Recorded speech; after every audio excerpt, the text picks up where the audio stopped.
Welcome to Dremel Like a Boss's third YouTube channel. I'm going to go over today a simple way to use stationing to start your nail care journey. I did this at my dog retreat that I just got back from. I own a camp called Camp Unleashed, and we do a couple dog retreats each year. And so I did this as one of our activities when the campers arrived. And the teams had such success with it. It was easy for them to start. They really were able to take something home with them that they could start their grooming journey with. So I thought this was a great thing to show you guys. What I like about it is you don't need anything special. Everything, you can start this with things you have at home. So all you need for supplies is a yoga mat or a towel, and then what I call a Zen Bowl. And you can use just a takeout container, anything you have, any type of bowl, plastic bowl. Do not use your dog's food bowl. That's really the only requirement. But you can use any type of bowl, and a novel bowl is probably better. So that's why I just use random takeout containers. And they can be different. They don't have to be the same bowl each time. It's just the concept. The dogs will understand the concept once you train it. Today's episode is also nice because I'm going to do some demo and training with this episode. So you'll be able to practice this after you watch it. So besides your supplies, I wanted to talk about marker words. In today's episode, I'm going to use my marker word's going to be good. With grooming and nail care, I really recommend that people use calm marker words, not energetic marker words. So I really don't want you to use a clicker, and I don't want you to use yes, or any words that you use that for shaping, or words that really energize your dogs. Because for grooming, we want them to be calm. We want them to be still. And so I like to use words that mean that for the dogs. So we're not going to use a clicker today, or yes, all right? And you can try out a new word when you do this today, or you can use a word that you used in the past that has meant calming for your dog. When I do the demo, I'm going to do mine with a yoga mat today. When I introduce this concept with my Dremel Like a Boss members, we do use a little more, we use an elevated platform. It's a little easier to train when the dog's elevated, but you don't have to do that to start the concept, and that's why I'm using a yoga mat today. My members would maybe use a Cato board or a climb or an agility pause table or an ottoman or something like that. But you don't have to. You can use a yoga mat, a towel, a dog's bed, or anything like that as well, okay? So I just wanted you to know that if you wanted to take it to the next level, you would do it on that type of platform. Because eventually a lot of my clients we're going to use this concept for their grooming table. We're just not going to start it there. So that's why we would maybe use an elevated space to do this. All right. The other thing is I'm going to probably do a stand. My dog's going to be in a stand when I'm doing the demo. She may also go into a down. I actually don't care about the position today. Eventually you're going to want to train it in your grooming position, whether that's a sit, a down, or a stand. But you don't have to start that way. You can start in any position, because all we're trying to do is introduce the concept of stationing for grooming and the job of the Zen Bowl. So it doesn't matter what position your dog is in when you're starting this concept. Okay? All right. So I'm going to do my demo. When you're starting this concept, you're going to have probably about 8 to 10 treats in your Zen Bowl when you start. You're going to need treats in a pocket or a bait bag, because we're going to start without the Zen Bowl and then we're going to add it in, okay? Because we're first going to start our stationing piece, okay? All right, so let's see how this goes.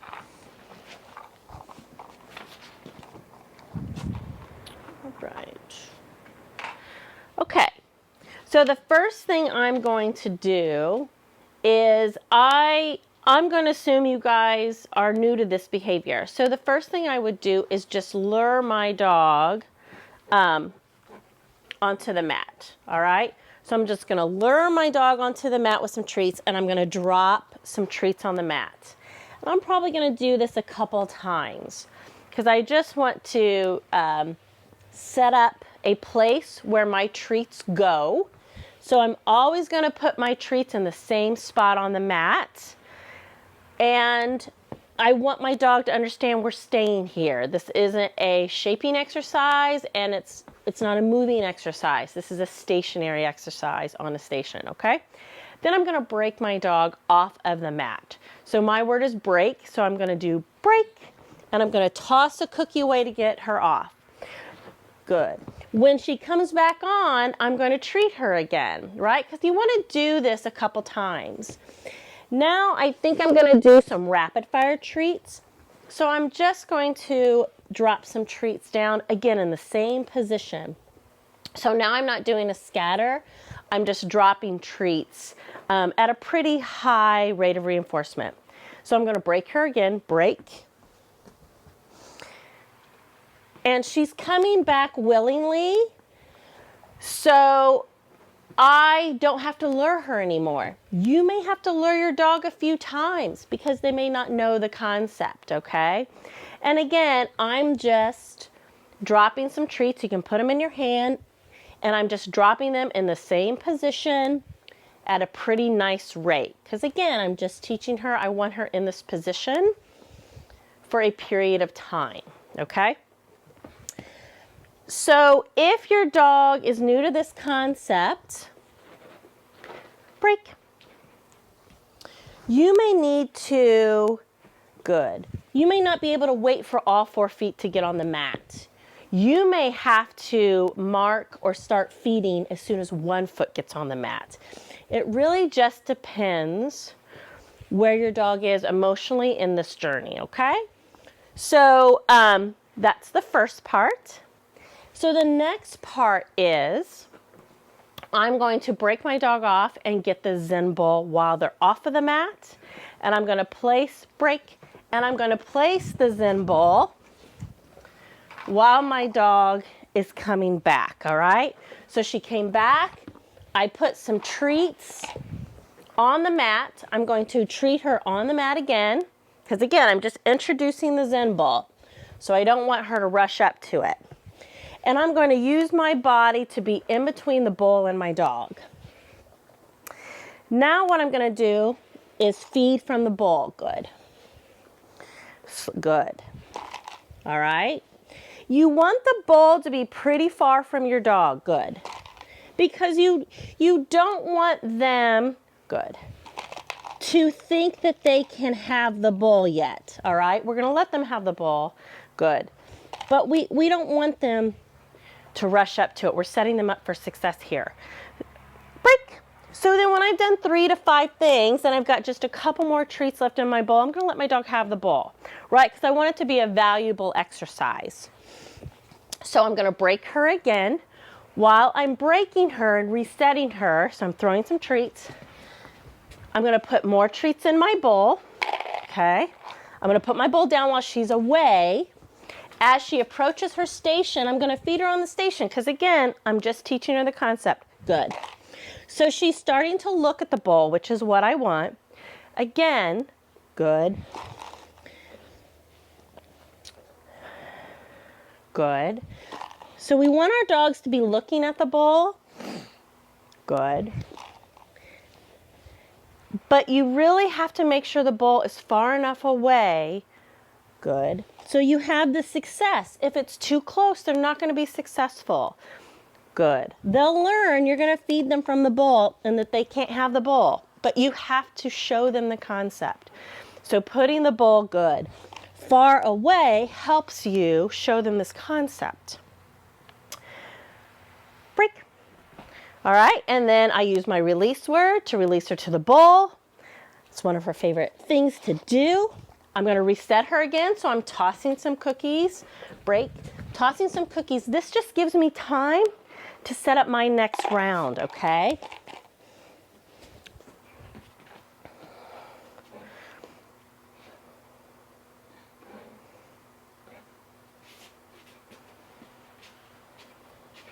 I'm just seeing if she'll get on this mat before. Good. So she almost had an air there. All I did was put my hand over the bowl. That's all I did. And then she's like, oh, okay. And then I just fed her on her mat. That's all I did. Good. So if you have to cover the bowl, it's okay. You just cover, you don't make a big deal about it. And then feed them on the mat. No problem. So once you're good. So I'm marking it and I'm feeding her. I'll put some more treats in here. Good.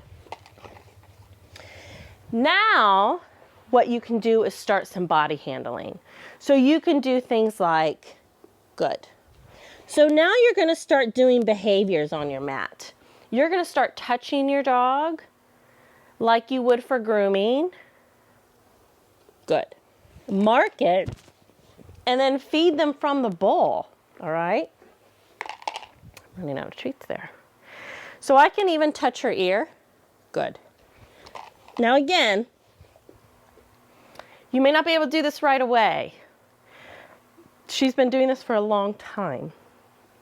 But you can maybe at least start putting your hand over the dog's back. Good. Marking it and feeding them from the bowl. Okay? I can maybe even put my hand near their head. Good. Because what we're trying to teach them here is, you look at the bowl, I'm going to do something, I'm going to mark you and reward you from the bowl. Good. So them looking at the bowl allows us to give them something to focus on. Good. While we're doing some handling, okay? And you can move up to then touching their feet, okay? Good.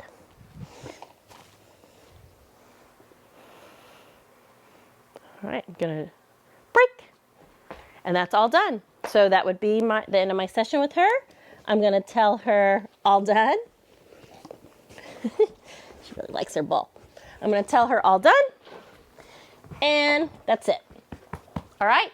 I hope this helps you get started with your stationing in your Zen Bowl. And you could always drop me some comments under the YouTube episode, or you could visit me at my Facebook group for Pause Adrift.